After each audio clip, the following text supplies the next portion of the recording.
সমুদ্র ভাইয়া, যাকে খুঁজতে খুঁজতে একদিকে সেদিকে উঁকি দিচ্ছিলাম, সেই পুরুষটি আমার সামনে দাঁড়িয়ে আছে। আমার দিকে গভীর মনোযোগ দিয়ে তাকিয়ে আছে। ইস, এই পুরুষটি চাউনি এত গভীর কেন? নয় দুষ্টুমির আভাস। আমি লজ্জায় নয়নে নয়নে মিলাতে পারছি না। এতক্ষণে আমি ওই ছেলেটি আর সাইকো অসভ্য লোকটা তালমিল করছিলাম, তাই সমুদ্র ভাইয়ার দিকে ভালো করে খেয়াল করতে পারিনি। কিন্তু উনি যখন এগিয়ে এলেন, আমার আখিদ্বয়ের সামনে এসে দাঁড়ালেন, আমি তাহার নিকটবর্তী দর্শনে মাতোয়ারা হয়েছি। বুকের হৃদয়স্পন্দন বেড়ে গেল। লাফ ডাব শব্দ যেন আমি শুনতে পাচ্ছি। এত জোরেই বিট হচ্ছে। মন মস্তিষ্ক বারবার বলছে, তিনি কি সত্যি আমার পুরো সোনালি রঙের একটা শেরওয়ানি পরেছে, যার তা বলিষ্ঠ দেহে খুব সুন্দর করে ফুটে উঠেছে। হায়, আজ কত মেয়েদের নজর পড়বে পুরুষটির উপর পড়েছে। মনে মনে একটু জেলাস ফিল করলাম।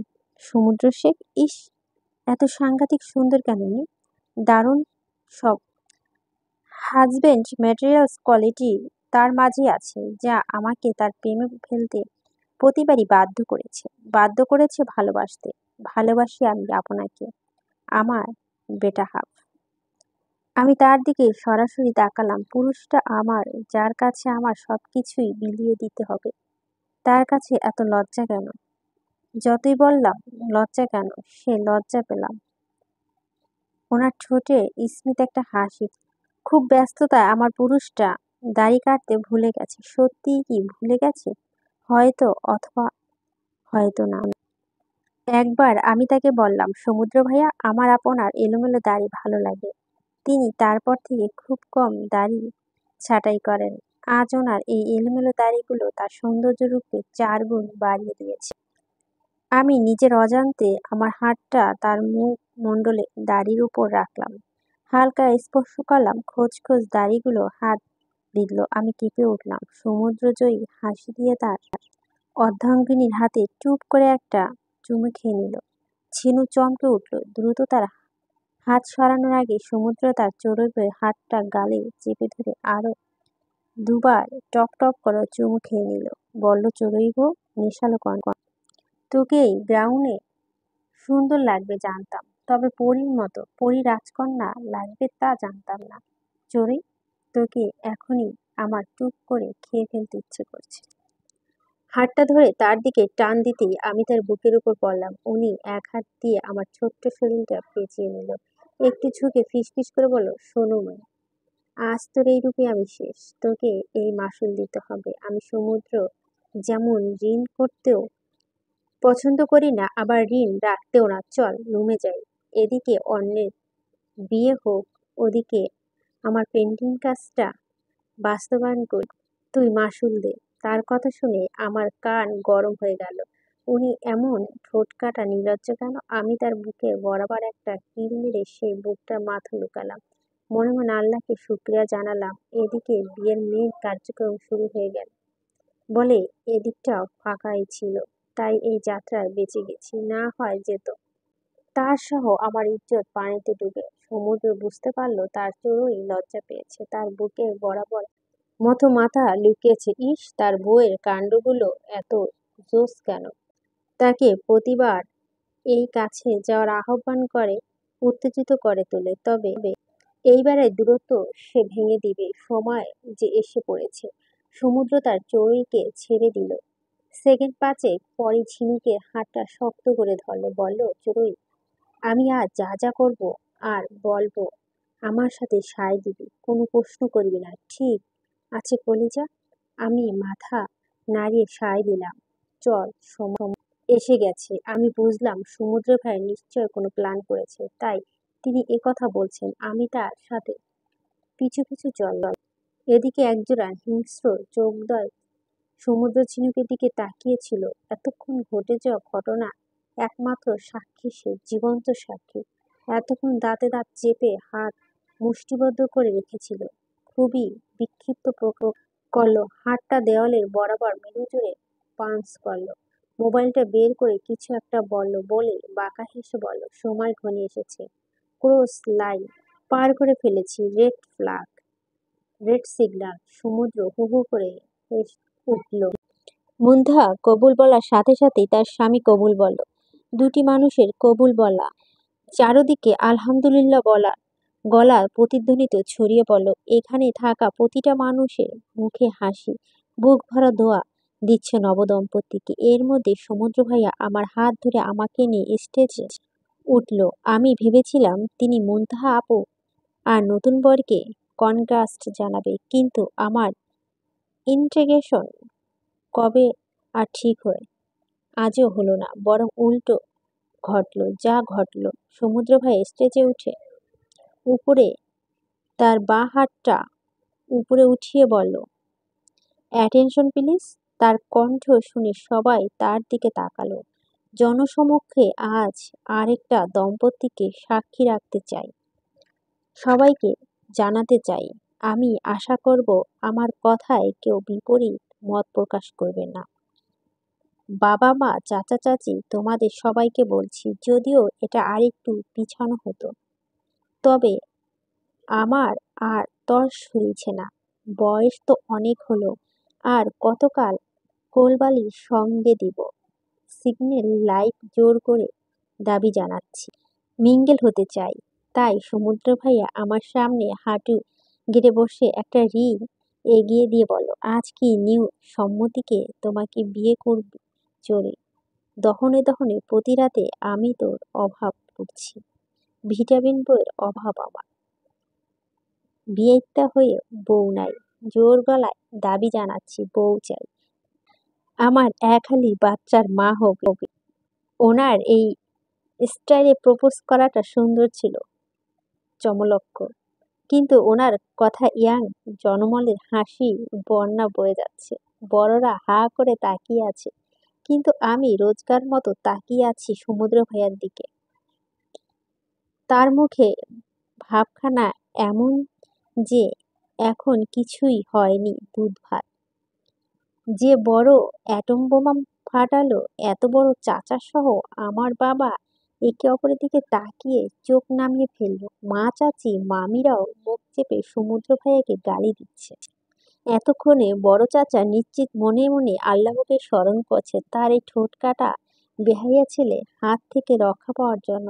এই যাত্রায় বড়রা তাদের ইজ্জত সমুদ্র ভাইয়ের হাত থেকে বাঁচানোর জন্য সবাই রাজি হয়ে গেল।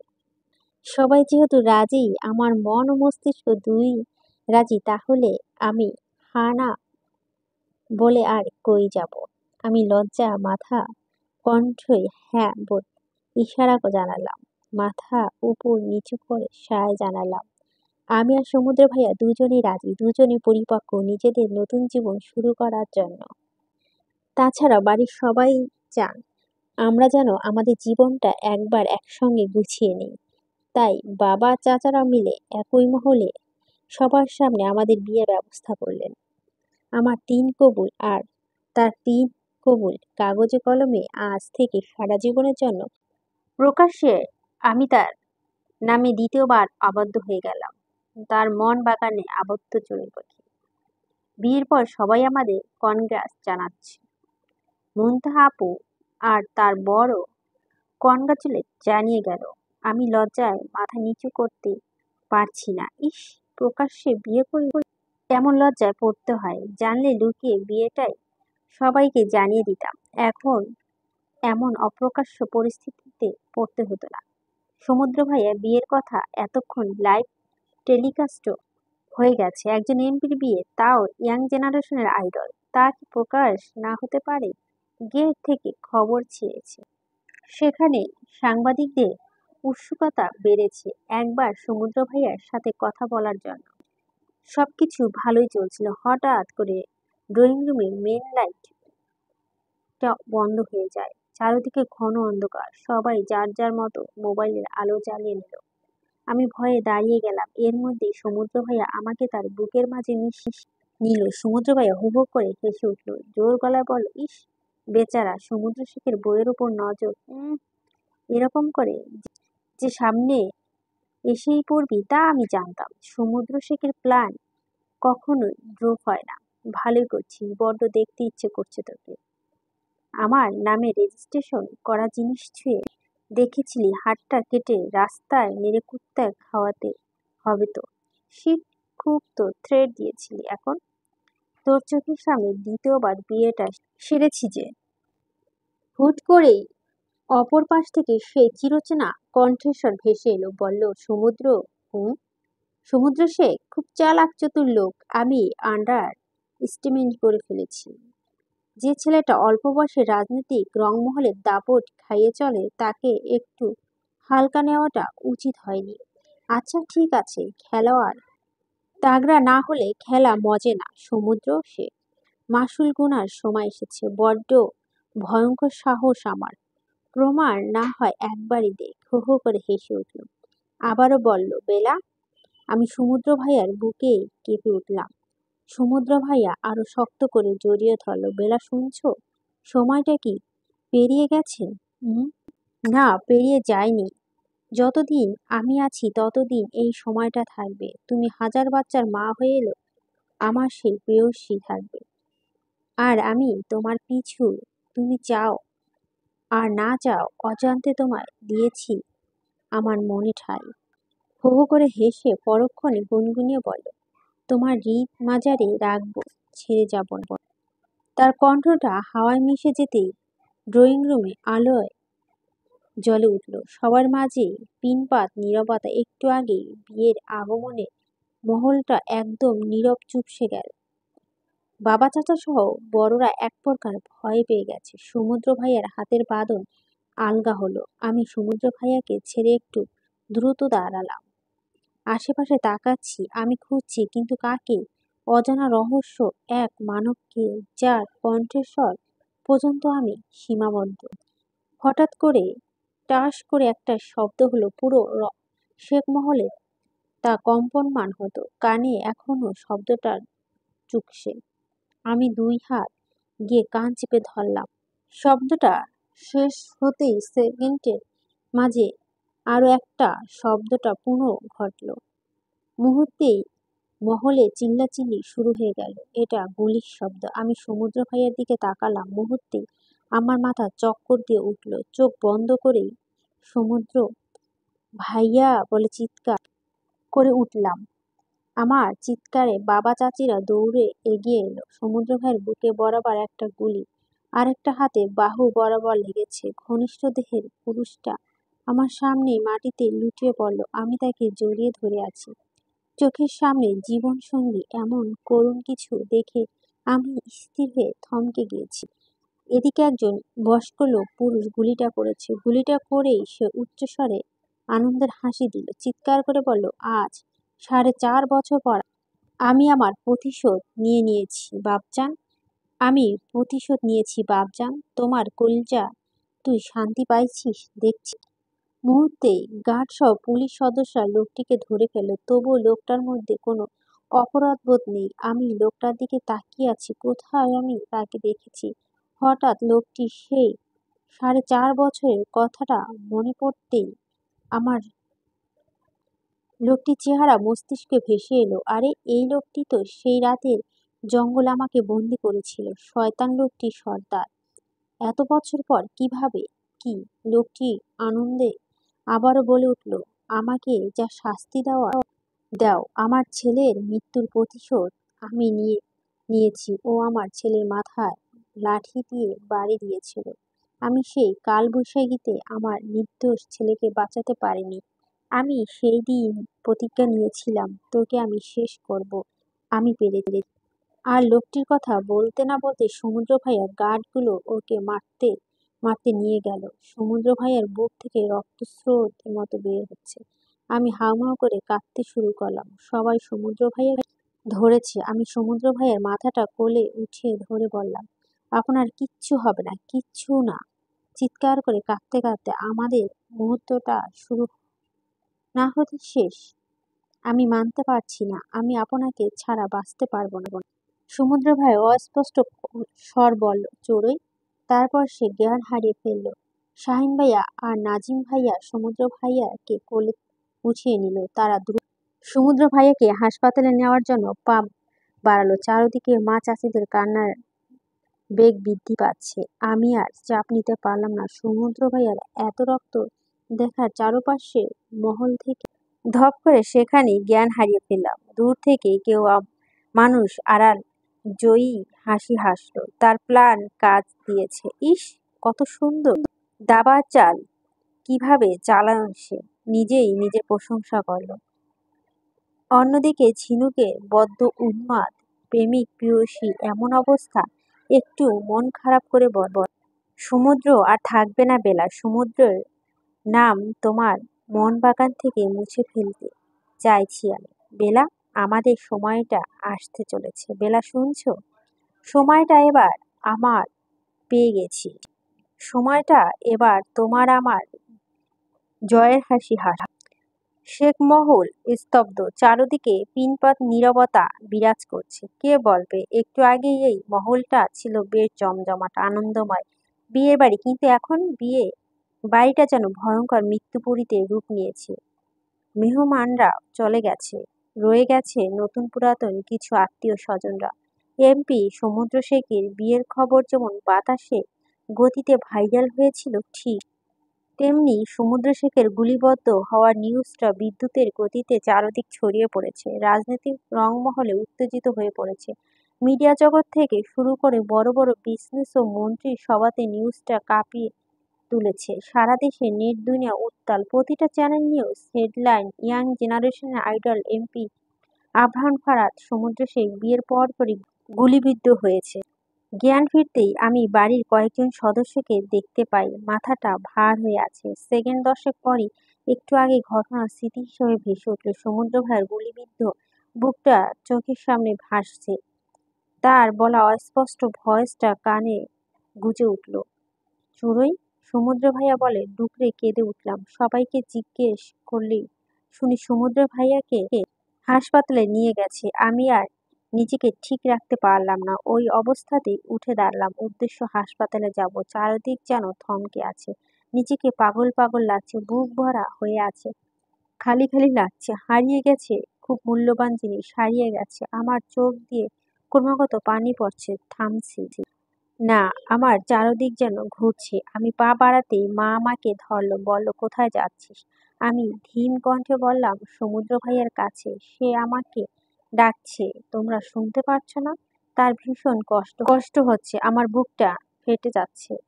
আমার মা আমাকে জড়িয়ে ধরলো, বলল, ঝিনুক, এমন করে না। তুই শান্ত হ মা। আমরা সবাই যাচ্ছি হাসপাতালে। মা যে আমাকে সান্ত্বনা দিচ্ছে, তিনিও কাঁদছেন। আমি মায়ের থেকে ছিটকে দূরে সরে গেলাম। চিৎকার করে বললাম, তুমি পাগল হয়ে গেছো মা। আমার বুক খালি খালি লাগছে। আমার চারদিক শুধু অন্ধকার লাগছে মা। আমার দম বন্ধ হয়ে আসছে। নিঃশ্বাস নিতে কষ্ট হচ্ছে। সমুদ্র ভাইয়া কিছু হলে আমি পাগল হয়ে যাব। আমি মরে যাব। সমুদ্র। আর কথা বাড়ালাম না। কি বলবো? আমার এখন সমুদ্র ভাইয়ার কাছে যেতে হবে। তার কিছুই হবে না। না, হবে না। না, কিছুই না। আমি কোনোমতে চোখের পানি মুছে দরজার দিকে দৌড়ে লাগলাম। আমার পিছু পিছু বাড়ির বাকিরা দৌড় দিল। হাসপাতালে পৌঁছে আমি 2 তলার দৌড় লাগালাম। সমুদ্র ভাইয়া 2 তলার 8 নম্বর রুমে ওটিতে আছে। সেখানে তাকে অপারেশন করা হচ্ছে। বুক থেকে গুলিটা বের করা হচ্ছে। আমার বুকটা কেঁপে উঠল। ইস, এই গুলিটা আমার বুকে লাগলো কি হতো আজ আমার জন্য তার এই অবস্থা। 8 নম্বর রুমের করিডোরে আসতেই দেখি চারদিকে কঠিন সিকিউরিটি গার্ড দেওয়া পুলিশের বড় বড় লোক সহ অনেক গণ্যমান্য ব্যক্তিরা আছেন। শাহিন ভাইয়া দরজা হেলান দিয়ে দাঁড়িয়ে আছে। আমি দৌড়ে তার কাছে গেলাম। ভাইয়া, বলে ডুকরে কেঁদে উঠলাম। বললাম, তার কি অবস্থা? ভাইয়া আমাকে তার বুকে জড়িয়ে নিল, আমাকে ধরে শক্ত। মানুষটিও কান্না করছে। সবাই ওটির সামনে অপেক্ষা করছে। মা চাচিরা দোয়া দুরুদ পড়ছে। বড় চাচি 2বার বেহুশ হয়ে ছিল। সবাই অস্থির, চোখের জল। বাবা তো প্রায় পায়চারি করছে। একবার এদিক তো আর একবার সেদিক। আল্লাহকে স্মরণ করছে বারবার। দীর্ঘ 8 ঘন্টা পর ওটি লাল রঙের বাতিটা বন্ধ হলো। ডাক্তার রুম থেকে বের হলো। এগিয়ে যেতেই তারা জানালো, ভয়ের কোনো কারণ নেই। সে বিপদ থেকে রক্ষা পেয়েছে। তার ভাগ্য অনেক ভালো। গুলিটা পয়েন্ট ব্লাঙ্ক রেঞ্জ থেকে করা হয় নাই। তার হার্টে লাগে নাই। হার্ট থেকে 2-3 ইঞ্চি নিচে লেগেছে, তাই বড় বিপদ হতে হতে বেঁচে গেছে। তাকে রুমে শিফট করা হবে কিছুক্ষণের মধ্যে। কালকে সবাই দেখতে পারবেন। আজ তাকে টোটালি অবজারভেশনে রাখা হবে। ডাক্তারের কথা যেন বুক থেকে পাথর নেমে গেল। আমি এগিয়ে গিয়ে বললাম, আমি একবার তাকে একটু দেখতে চাই ডাক্তার, প্লিজ বলে কান্না করে দিলাম। ডাক্তার আগে রুমে শিফট করে নেই, তারপর কিন্তু ওয়ানলি 5 মিনিটের জন্য। ডাক্তাররা চলে গেলেন। রাত প্রায় 11:30টার দিকে সমুদ্র ভাইয়াকে কেবিনে শিফট করা হলো। মা চাচিদের অনেক আগেই বাড়ি ফিরে গিয়েছেন। আমাকে যেতে বলেছিলেন, কিন্তু আমার মন সায় দেয় নাই। আমি বাড়ি গিয়ে কি করব, যেখানে আমার মন, আমার সবকিছু এখানে পড়ে আছে। ভাইয়া জোর করে বাড়ির বড়দের বাড়ি পাঠিয়েছেন। হাসপাতাল এমন একটা জায়গা যেখানে ভালো মানুষও অসুস্থ হয়ে যায়। এখন কেবিনের সামনে আমি, শাহিন ভাইয়া আর নাজিম ভাইয়া আছি। নাজিম ভাইয়া গার্ড সহ পুলিশদের কড়া নিরাপত্তা তদারকি করছে। এর মধ্যে একজন নার্স এলো, বলল যে কেউ একজন রোগীকে দেখতে যেতে পারেন, তবে কোনো কথা বা উত্তেজক হওয়া চলবে না। রোগী গভীর ঘুমে আচ্ছন্ন আছে। ভাইয়া আমাকে ভিতরে নেওয়ার জন্য বলেন। আমি নার্সের পিছু পিছু কেবিনে প্রবেশ করলাম। সমুদ্র ভাইকে দেখে কলিজা ধক করে উঠল। ইস, সামান্য ঘন্টার মধ্যেই আমার পুরুষটি নিভে পড়েছে। বলিষ্ঠ দেহের পুরুষটা যেন খুব তাড়াতাড়ি দুর্বল হয়ে পড়েছে। আমি ধীর ধীর এগিয়ে গেলাম। চোখের পানি বাঁধ ভেঙে গড়িয়ে পড়তে পড়তে মুখমণ্ডল জুড়ে পড়ছে, আর আমি তার হাতের উল্টো পাশে দিয়ে মুছে চেষ্টা করছি। যত মুছতেছি তত বেশি পড়ছে। ইস, এত ভালোবাসতাম কি করে এই পুরুষটিকে, যার কিছু হলেই আমি ঝিনুকের অস্তিত্ব নিঃস্ব।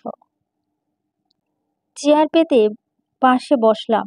ঘুমিয়ে আছে উনি। উনি কি জানেন এদিকে তার এই দশা, আমার কি অবস্থা হয়েছে? সে কি জানে খুব সহজে সে তার জীবনের না পাওয়া জিনিসটাকে পেতে পেতে পেয়ে গেছে, খুব গভীরভাবে তাকে জুড়ে জড়িয়ে গেছে।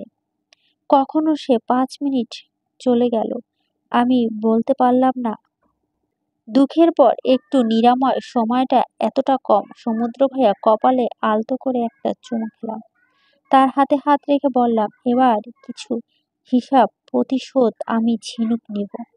নরম ঝিনুক কে না হয় সবাই দেখল, কঠিন ঝিনুককেও তো দেখতে হবে। কাউকে ছাড়বো না আমি, কাউকেই না।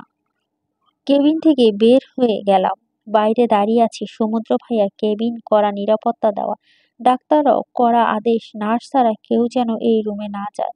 অনেকক্ষণ ধরে দাঁড়িয়ে আছি। শাহিন ভাইয়া হাসপাতালে কিছু ফার্মেসি লিস্ট পূরণ করার জন্য নিচে গেছেন, আর নাজিম ভাইয়া কয়েক পুলিশের সাথে কোথায় যাওয়ার জন্য বেরিয়ে গেলেন। এখন এই হাসপাতালে করিডোরে আমি একাই দাঁড়িয়ে আছি। এর মধ্যে একজন ডাক্তার ভিতরে ঢুকলেন। ডাক্তার ভিতরে গেলেন কেন? ভয় পাচ্ছি, মন ছটফট করছে। মিনিট দুয়েক পর ডাক্তার বেরিয়ে এলেন। এদিকে ওদিকে তাকাচ্ছেন। আমি ডাক্তারের কাছে গিয়ে বললাম, ডাক্তার কি হয়েছে? আপনি কেবিনে গেলেন আবার বের হয়ে এলেন, কোনো সমস্যা? ফাঁকা ফাঁকা ডাক্তার, না, কোনো তেমন সমস্যা নেই। এখানে বাকি পুরুষরা কোথায়? নিচে মেডিসিন সেন্টার থেকে কিছু ওষুধ আনতে হবে, আমাকে দিন, আমি এনে দিচ্ছি। ডাক্তার আমাকে প্রেসক্রিপশন বুঝিয়ে দিল। প্রেসক্রিপশন নিয়ে মূর্তির মতো দাঁড়িয়ে আছি। ডাক্তার চলে গেলেন। আমার কাছে তো মোবাইল, টাকা কিছুই নেই। খালি হাতে তো হাসপাতালে আসলাম। আমি করে কিনবো। নাজিম ভাইয়া নেই এখন। হঠাৎ করে মনে পড়ল শাহিন ভাইয়া তো নিচেই গেছেন। আমি নিচে যাওয়ার উদ্দেশ্যে পা বাড়ালাম। দীর্ঘ মিনিট 10 ধরে খুঁজে চলছি তাকে। এত বড় হাসপাতাল, একবার একটা তো একবার সেদিকে। খোঁজাখুঁজির মধ্যেও কেউ একজন বলল, ম্যাডাম। আমি ঘুরে তাকালাম। রিসিপশনে মেয়েটা হাসি মুখে দাঁড়িয়ে আছে। এতক্ষণ যাবৎ দেখছি আপনি এদিক সেদিক কিছু খুঁজছেন। কাউকে খুঁজছেন? আমি মাথা নাড়িয়ে সায় দিলাম। বললাম, আমি আমার ভাইয়াকে খুঁজছি। সমুদ্র শেখের কিছু ফর্মালিটিস পূরণ করার জন্য নিচে এসেছিলেন। এখন তাকে আমার লাগবে, তাই খুঁজছিলাম। মেয়েটি ম্যাডাম, এত মিনিট দুয়েক আগে সে এখানেই ছিল। হাসপাতালের কিছু ফর্মালিস্ট পূরণ করেছে আমার সামনেই।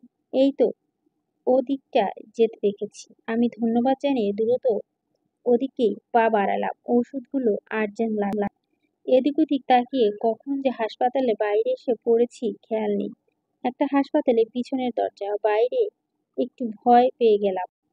আশেপাশে মানুষ, কোনো হাদিস নেই। ঝিঁঝি পোকা ডাকছে, বড় বড় কাঠ গাছ, পাতাবাহার গাছ সহ অনেক প্রকার গাছই আছে। যদিও দিনের বেলায় জায়গা ভুতুড়ে মনে হবে না, কিন্তু এই রাতে এই জায়গাটাকে সবাই ভুতুড়ে বলে আখ্যায়িত করবে, দুইবার ভাববে না।